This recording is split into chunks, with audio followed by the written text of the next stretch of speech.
Ya está, creo. Ya. Ahora sí, chicos, buenas noches. Empezamos el día de hoy con el primer módulo que corresponde al segundo bimestre. Ya sus trabajos ya deben haber enviado y los que faltan, por favor, vayan enviando, ¿no? Ya los que tienen completos ya van al día miércoles, ya debemos entregar los registros, ¿ya? Y los que faltan, le damos las facilidades para que puedan terminar. En cuanto vamos a ver lo que es triángulo, ¿ya? La definición, decimos que es una figura que se forma al unir con dos segmentos de rectas, tres puntos no colineales. En este caso nosotros tenemos, miren, ustedes observan, tenemos dos rectas, mira, no colineales, forman un punto, lo mismo esta otra recta con esta de acá, también forman otro punto, y esta recta de aquí con esta también forman un punto. Entonces, uniendo estos tres puntos, ¿no? Con los segmentos, estamos formando un triángulo. Ahora, una vez que hemos unido los segmentos de rectas, entonces vamos a tener lo que es un triángulo y vamos a ver sus elementos. Sus elementos. ¿Cuáles son sus elementos? Sus elementos del triángulo son los lados. Los lados tenemos AB, BC y AC. Miren, estos son los lados. A, B, B, C y C, A o AC, que podría ser. Luego tenemos lo que es vértices. Los vértices tenemos, ¿cuáles son los vértices? Va a ser los puntos. Los puntos en este caso, miren, el punto A, el punto B, el punto C. ¿No? Ahora, esos puntos son los que se llaman vértices. Ahora, ángulos interiores. Como es interiores, son dentro del triángulo. Entonces yo tengo el ángulo A, el ángulo B, el ángulo C. Y exteriores, eso tiene que estar afuera. El ángulo alfa, el ángulo beta y el ángulo teta. Ahora, luego vamos a ver lo que es la clasificación. La clasificación de los triángulos, vamos a ver el primer caso. Según la longitud de sus lados. Estamos hablando de acuerdo a los lados. De acuerdo a los lados tenemos un triángulo equilátero.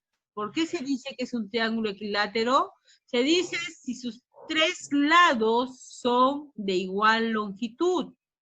Quiere decir, miren, si ustedes observan acá, este triángulo, cuando ustedes ven esta rayita en cada lado, esto nos indica que sus lados son iguales.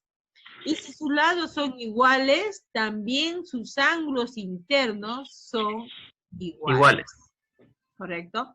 Ahora, en un triángulo isósceles, si dos lados tienen igual longitud, en este caso, miren, EF y FG, ahí hay dos rayitas. Eso me indica que esos dos lados son iguales, pero el triángulo se sienta acá, ¿no es cierto? Como se dice, se para ahí en su posición de la base. Por lo tanto, esos dos ángulos juntos también van a ser iguales. Quiero explicar un poquito más acá. Miren, en este caso, vamos a ver, voy a hacer otro dibujo para que ustedes recuerden. Vamos a ver, primero voy a ampliar un poquito, porque esto nos va a servir bastante.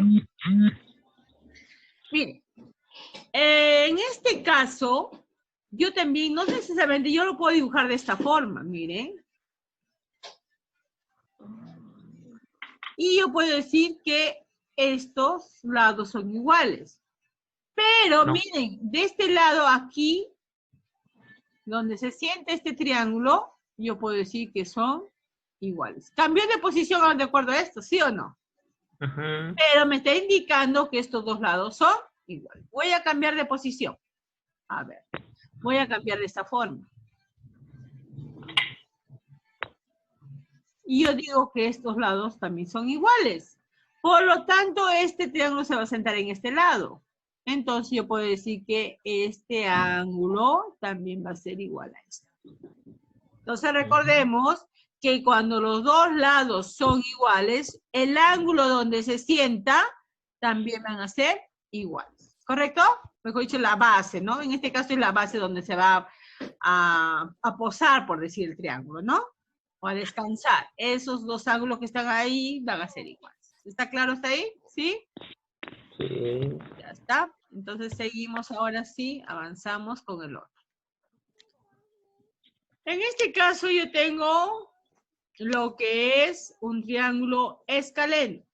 En el triángulo escaleno, si dice, aquí ningún lado son iguales, si ningún lado tiene igual longitud. Ya está, miren, acá hay un palito, acá hay dos palitos y acá hay tres palitos. Quiere decir que estos lados van a ser diferentes. Si sus lados son diferentes, por lo tanto también sus ángulos son diferentes. Alfa es diferente a beta y beta es diferente.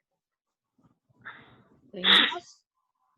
Ahora tenemos acá, a ver, un ratito.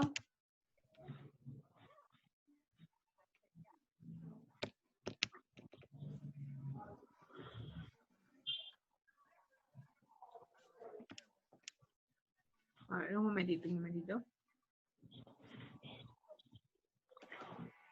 Ya.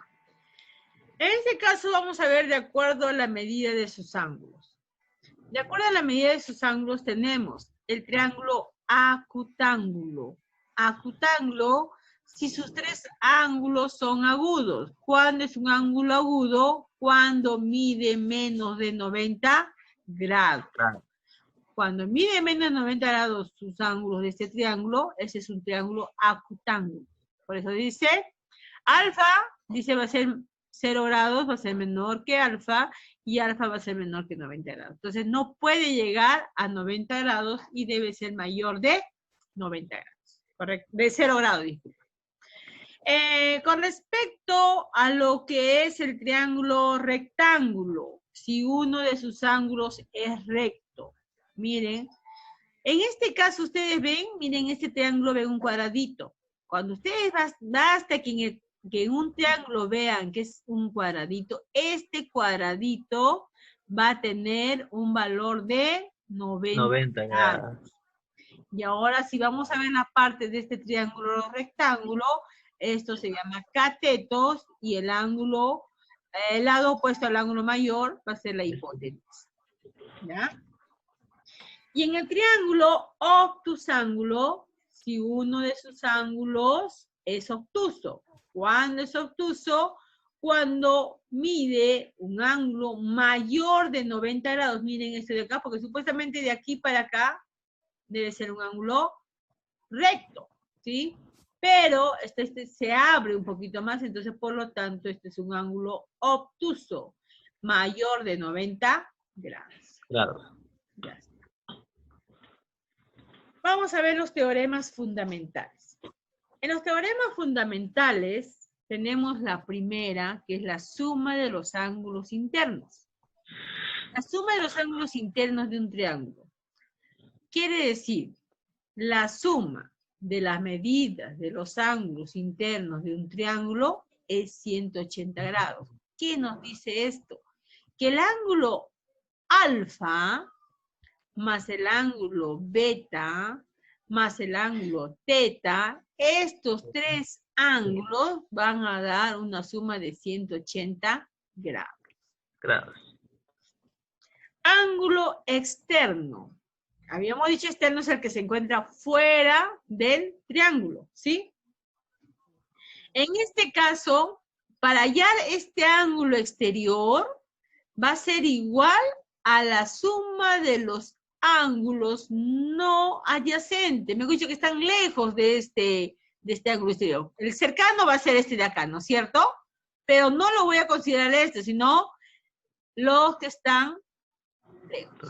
Sería alfa y beta. Entonces, alfa más beta me va a dar el ángulo exterior. Ahora sí vamos a ver los ejemplos. En este caso tenemos cuando existe un triángulo. En este caso ustedes observan, dice, los lados de un triángulo miden 5 y 7, se supone centímetros. Calcular los valores enteros que pueden tomar el tercer lado. Nosotros sabemos que para que un triángulo exista, supongamos en este caso estoy poniendo el valor, este tercer ángulo X, dice una propiedad que si yo resto estos números, deben ser menor que X. Y además, X va a ser menor que la suma de estos dos. Y veamos acá, miren, 7 menos 5 es menor que el lado X. Y X es menor que 7 más 5. Y observamos 7 menos 5 es 2. Menor que X. Y X es menor que 7 más 5, 2. Entonces, ¿qué valores puede tomar X? Dice que 2 es menor que X y X es menor que 2. Entonces, los valores que debe tomar X es el 3, el 4, el 5, el 6, el 7, hasta el 11. No puede tomar 12 porque dice que debe ser menor que